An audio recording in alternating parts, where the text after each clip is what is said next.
constituante tunisienne. Il a été tué de 11 balles dans le corps devant son domicile et devant sa famille à Tunis. Un assassinat un peu moins de 6 mois après celui de Chokri Belaïd qui déclenche aujourd'hui une vague d'indignation à travers le pays. On va rejoindre dans un instant en direct de Tunis Najib Chebi. Je ne sais pas si nous sommes en ligne avec lui déjà, qui est le chef du parti républicain, qui est dans l'opposition. Najib Chebi, bonsoir. Merci d'être avec nous. Tout d'abord, si vous le voulez bien, une première réaction à cet assassinat de Mohamed Brahmi. Première réaction sur France 24. Comme tous les Tunisiens, je suis sous le choc. C'est le deuxième assassinat en moins de 6 mois. C'est un acte gratuit politiquement, parce que M. Brahmi est une personnalité pacifique, un membre de l'Assemblée constituante, une figure de la vie politique en Tunisie. Il ne représentait aucun danger pour qui que ce soit. C'est un crime odieux. Mais les balles qui lui ont été adressées, en fait, elles ont atteint le processus politique en Tunisie. Aujourd'hui, le processus issu des élections du 23 octobre est mort. Le gouvernement ne peut plus continuer et l'Assemblée nationale déjà décriée ne pourra plus continuer. Ça fait déjà 2 ans que les Tunisiens attendent qu'elle leur sorte une constitution. Elle n'arrive pas à le faire. Et aujourd'hui, la Tunisie vit de fait un vide politique énorme. C'est comme c'était le cas en 2011. Et à mon avis, un gouvernement de salut public doit être constitué. Les forces politiques doivent engager dès ce soir les consultations. Et d'ailleurs, ce soir, il y a une réunion des partis démocratiques qui se tient à 9h30 du soir pour se consulter. Demain, d'autres forces doivent se rencontrer. Et les Tunisiens vivent un grand défi. Un gouvernement de salut public doit être constitué et nous devons décider du sort de l'Assemblée constituante. Peut-être qu'il faudrait charger un comité d'experts pour terminer cette constitution et appeler les Tunisiens à un référendum. Voilà ce que je pense.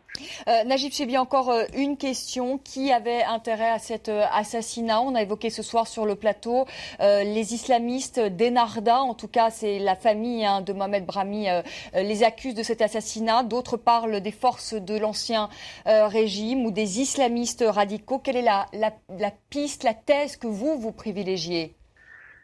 Personnellement, je pense que ce sont les ennemis de la Tunisie. C'est des forces qui veulent pousser les Tunisiens à s'entretuer.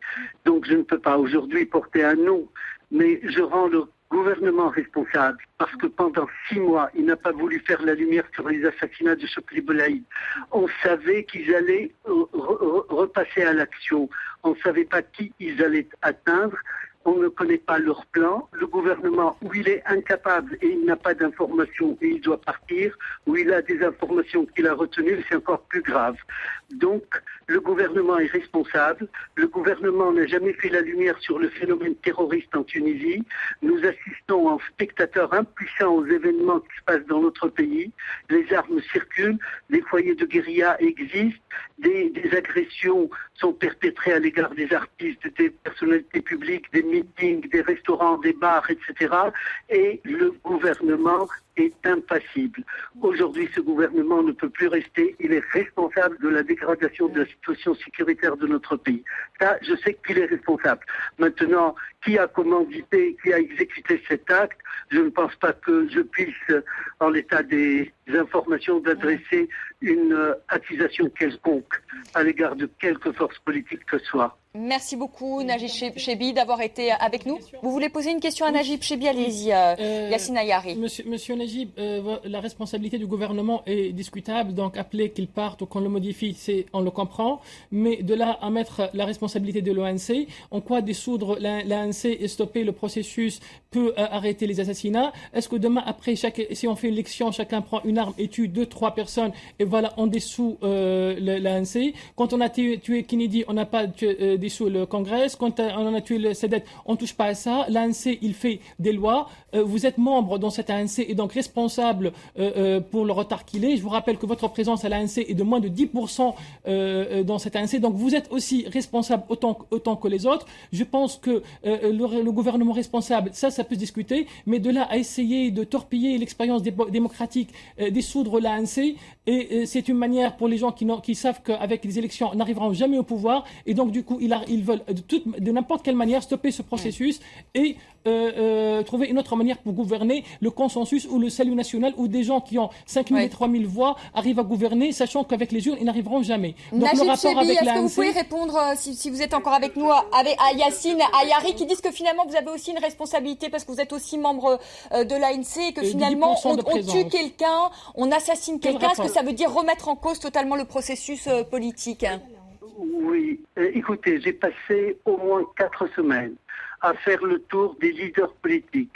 Le président de la République a invité les forces politiques à 2 reprises pour discuter d'un mécanisme pour abréger et terminer cette période de transition sans toucher aux institutions, dont l'Assemblée constituante. Malheureusement, la lenteur mise et l'événement qui vient de nous frapper, il remet en cause toutes ces tentatives. Précisément, c'est cet attachement à une pseudo-légitimité électorale qui a dépassé sa validité, qui a exposé l'Égypte à tout ce qu'elle vit actuellement. Aujourd'hui, il ne s'agit pas de s'accrocher soi-même au pouvoir, il s'agit de savoir ce dont a besoin la Tunisie. La Tunisie a besoin d'un gouvernement qui ait la confiance des Tunisiens aujourd'hui et non pas d'il y a 2 ans. Donc un gouvernement qui ait leur confiance et qui les dirige vers des élections comme cela a été le cas en 2011. Bon, allez, je voudrais qu'on avance un peu dans le débat. Merci beaucoup Najib Chebi d'avoir été avec nous en direct de Tunis. Je vous propose maintenant d'écouter la veuve de Chokri Belaïd qui appelle le peuple tunisien, elle aussi, à faire tomber le gouvernement. C'était ce jeudi. J'appelle tous ceux qui sont meurtris par les assassinats de Chokri Belaïd et Brahmi, ceux qui savent qu'il y aura d'autres assassinats, à descendre dans la rue. Il faut descendre dans la rue. Nous y resterons jusqu'au départ du gouvernement. On ne bougera pas de la rue tant que le gouvernement restera. Ce gouvernement est directement impliqué dans une série d'assassinats. Nous ne quitterons pas la rue. Nadia Nasraoui, on ne vous a pas beaucoup entendu encore. Est-ce que cette troïka doit quitter le pouvoir? Est-ce que, comme vient de le dire sur notre antenne Najib Chebi, ce gouvernement est responsable dans la mesure où il est incapable d'assurer la sécurité et il a des comptes à rendre? Bien sûr que le gouvernement est responsable. Cela, nous l'avons dit depuis longtemps. Il y a des appels au meurtre, il y a beaucoup de violence, il y a des prêches pour dire que les gens sont des mécréants, qu'il faut les tuer. Et le gouvernement ne bouge pas du tout. Donc il est politiquement, en tout cas, responsable de tout ce qui s'est passé. Il doit partir, il doit tomber, ce gouvernement? Mais bien sûr qu'il doit partir. C'est un gouvernement qui a échoué. Sur tous les plans, les gens sont en train d'appeler au départ de la Troïka. Il faut qu'ils quittent le pouvoir. Ils n'ont pas pu résoudre les problèmes. Au contraire, ils ne font que créer de nouveaux problèmes.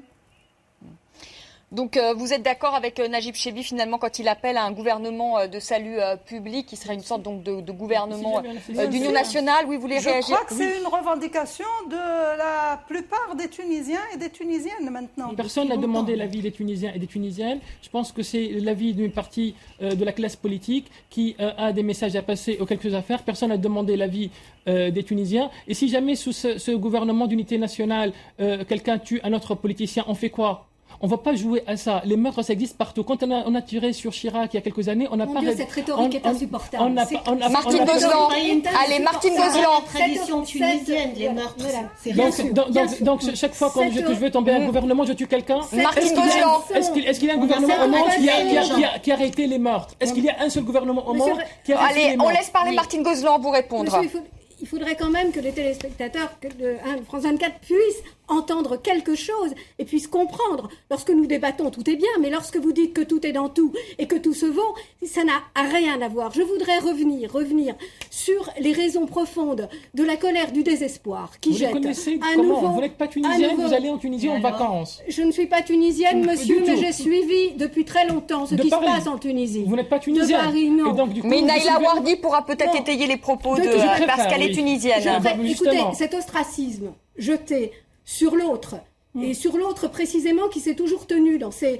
Bon, je ne veux pas de polémique personnelle, depuis, j'ai couvert la révolution tunisienne et je compte en Tunisie de nombreux amis, de nombreux lecteurs. Et je suis aux côtés de tous ceux qui souffrent de voir ce pays défiguré. Je voudrais revenir sur les raisons, laissez-moi parler monsieur, du désespoir qui pousse les Tunisiens, la jeunesse tunisienne et les moins jeunes dans la rue ce soir. Le terrorisme qu'évoquait monsieur Najib Chebi, le terrorisme, effectivement, n'a jamais été élucidé. Savez-vous que dans les marges, dans les franges du parti Ennahda, il y a, on le sait depuis des mois et des mois, mais il y a des accointances extraordinaires avec les salafistes. Il y a quelques jours, le gouverneur Nardaoui, donc d'Ennahda, de Kérouan, a honoré le propre porte-parole du groupe Ansar al-Sharia, c'est-à-dire, si j'ai bonne, Saïfeddin Rayes. Saïfeddin Rayes et Ansar al-Sharia qui étaient à l'origine de l'attaque de l'ambassade américaine du 14 septembre 2012. Mais alors, tout de même, les Tunisiens vivent dans cette angoisse. L'homme qui a été une sorte d'icône de la révolution, le général Rachid Amar, est parti en retraite il y a quelques semaines, précisément parce qu'il a déclaré ne pas pouvoir accomplir avec tous les moyens possibles sa tâche de protection de la population et d'éradication des groupes terroristes aujourd'hui sur les monts Chambi. C'est très important ce qui s'est passé avec le départ du général Rachid Amar. Je voudrais qu'on parle aussi de savoir si la Tunisie va prendre, parce que c'est la question que beaucoup se posent ce soir, le même chemin que l'Égypte. Demain, ça sera... Attendez, laissez-moi terminer. Demain, ce sera une journée, on le sait, sous haute tension. En Égypte, vous savez que les frères musulmans appellent à descendre dans la rue, que l'armée a appelé également ses partisans à descendre dans la rue. Demain, en Tunisie, c'est journée de deuil national. Suite à l'assassinat de Mohamed Brahmi, l'UGTT, qui est le plus grand syndicat de Tunisie, appelle demain à la grève générale. Donc il y a vraiment 2 journées demain sous haute tension pour ce jour de prière. La Tunisie va-t-elle prendre le chemin de l'Égypte? C'est la question que nos téléspectateurs se posent ce soir. Je voudrais d'abord qu'on écoute Ali Larayed, qui est Premier ministre tunisien, et qui répondait à notre confrère de France 24, Taoufik Amjad. C'était le 1er juillet. On écoute ce qu'il dit justement sur ce comparatif. Il me semble peu probable que ce qui se passe en Égypte puisse arriver en Tunisie, car j'ai confiance en la haute conscience des Tunisiens. Notre démarche s'appuie sur le consensus et le dialogue et le partenariat. Il n'y a pas de raison de mener notre pays vers une perte de temps ou vers des tensions. Je pense que nous avançons par le consensus et non par les divisions. Naila Wardi, vous pensez que la Tunisie va prendre le même chemin que l'Égypte? On vient d'entendre le Premier ministre qui pense que non. Moi, je pense que c'est ça la hantise et c'est ça le but. Et c'est ça qui a causé la mort aujourd'hui de Brahmi. Tout à fait d'accord. Je suis sûre et certaine. C'est la hantise du gouvernement en place. C'est le soulèvement populaire qui allait avoir lieu de toute façon le 6 août. De toute façon, on préparait un soulèvement populaire pour commencer un processus. L'assassinat, pardonnez-moi, de Mohamed Brahmi ne va pas stopper ce mouvement populaire. Au contraire, il va lui donner un nouveau souffle. C'est en tout cas ce qu'on peut, imaginer. Ça dépend. Ça ne va pas l'éteindre. Ça dépend, mais vous savez, quand on est au pied du mur et qu'on n'a plus, parce que là, il y a la panique dans la Troïka et dans le gouvernement en place. Il y a une panique réelle. Il y a une réunion d'urgence d'ailleurs ce soir. Voilà, il y a une panique réelle depuis quelques jours, depuis le début justement de ce qui se passe en Égypte. Et donc les gens, les Tunisiens qui appelaient à la désobéissance civile du 6 août, descendaient pour demander la dissolution de l'ANC. Et ça, la dissolution de l'ANC, c'est la hantise justement de la Troïka, et ça, c'est la hantise des Nadawi, parce que c'est elle qui leur donne la légitimité. Si on dissout l'ANC, ils n'ont plus aucune légitimité parce que personne n'a élu un gouvernement ni un président de la République. Donc ils ont élu une ANC, une assemblée constituante, pour écrire une constitution en un an.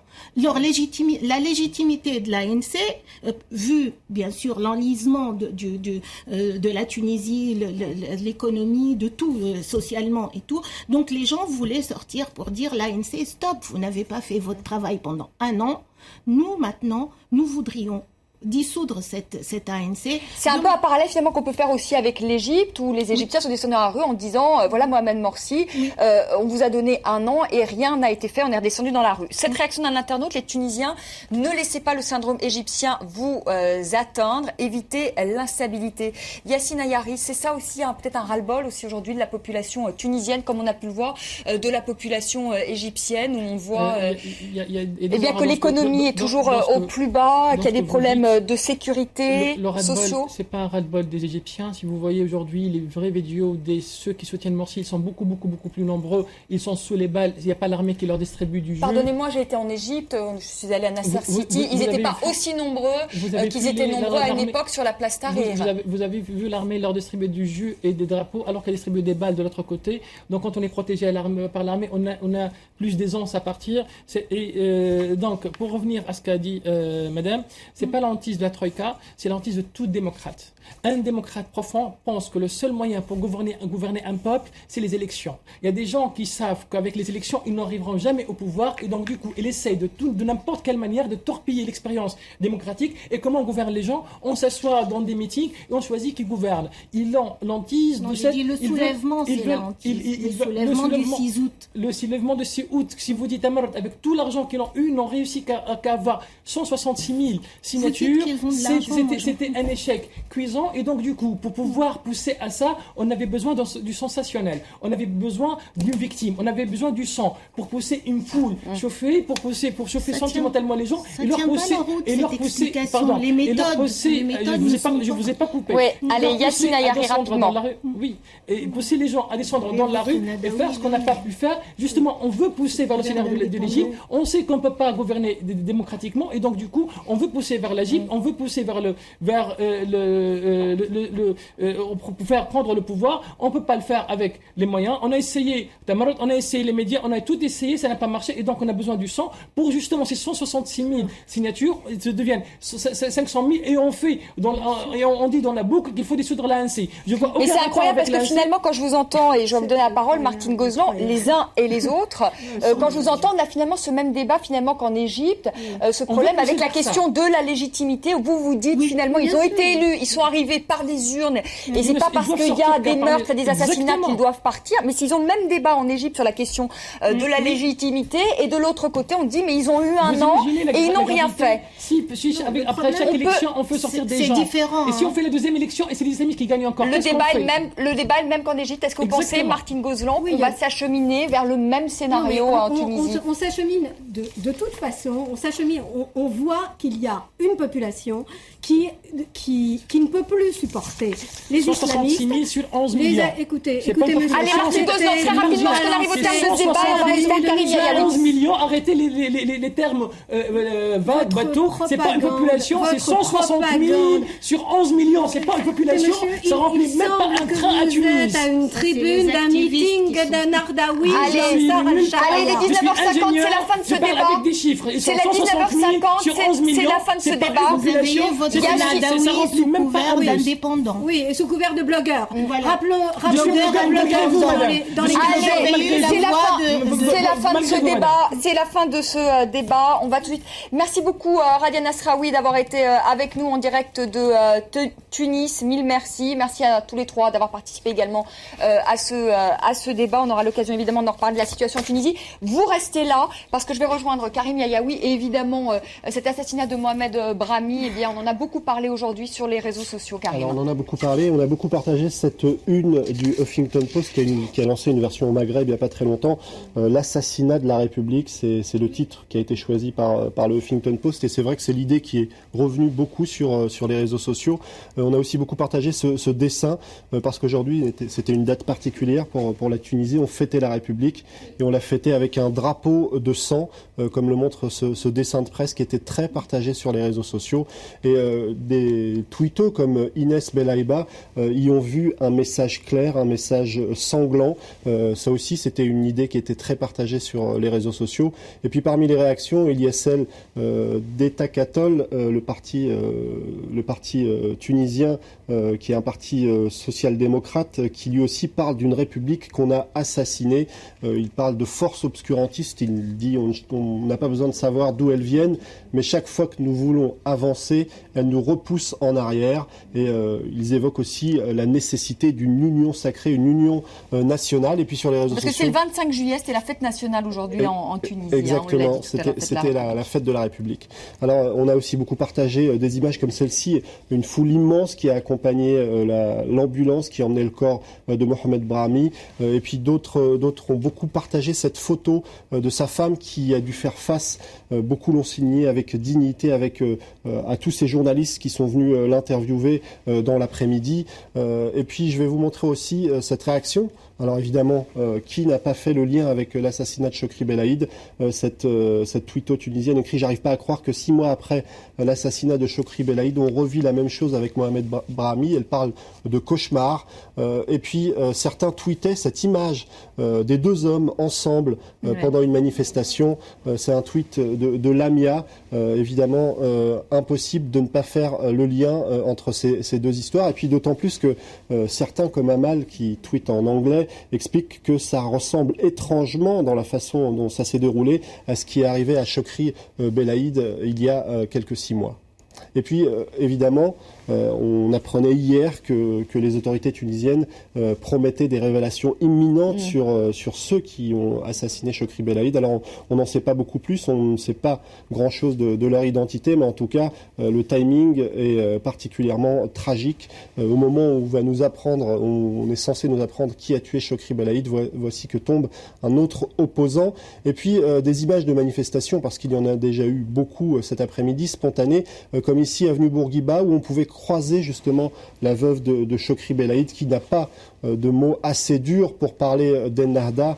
Pour elle, il n'y a pas de doute, c'est Ennahda qui a tué Brahmi. Et du coup, Ennahda a un petit peu creusé sa propre tombe. Elle dit Ennahda est fini aujourd'hui. Ça, c'est son point de vue, mais ce n'est pas la seule à penser ça. Beaucoup de tweetos anonymes critiquent Ennahda qui utilise la police pour tabasser le peuple. Les assassins de Brahmi sont déjà loin, très loin. Et ça aussi, c'est un élément qui est un élément de polémique aujourd'hui. Comment on n'a pas pu les arrêter? Comment ils ont réussi à repartir aussi vite? C'était 2 hommes, on le dit pour nos téléspectateurs, c'était 2 hommes apparemment, d'après les témoins, et notamment la famille de Chokri Belaïd et l'une de ses filles, 2 hommes à moto qui auraient donc tiré sur lui 11 balles dans le corps. 2 hommes à moto, apparemment c'est peut-être plutôt 5 d'après les derniers éléments de la presse tunisienne. D'accord. En tout cas, certains soulignent que pourquoi on n'a pas bouclé la ville 5 minutes après que l'info ait été diffusée. On montre du doigt des autorités qui n'ont peut-être pas été assez promptes à réagir. En tout cas, c'est le point de vue de certains internautes. Mais en même temps, on en a d'autres qui nous expliquent, mais finalement, si Ennahda avait réellement commandité l'assassinat de Brahmi, ça serait le plus ridicule des suicides politiques jamais vus, parce que, évidemment, tout le monde se tourne contre Ennahda aujourd'hui. Voilà, et on s'est évidemment posé la question ce soir dans le débat. Merci à tous d'y avoir participé. Merci Karim. On vous retrouve un peu plus tard, et je vous retrouve avec Karim demain soir, 19h10. Pour une semaine dans le monde. Merci à vous de nous avoir suivis. Tout de suite, le journal avec une actualité très chargée. Très belle soirée. À demain.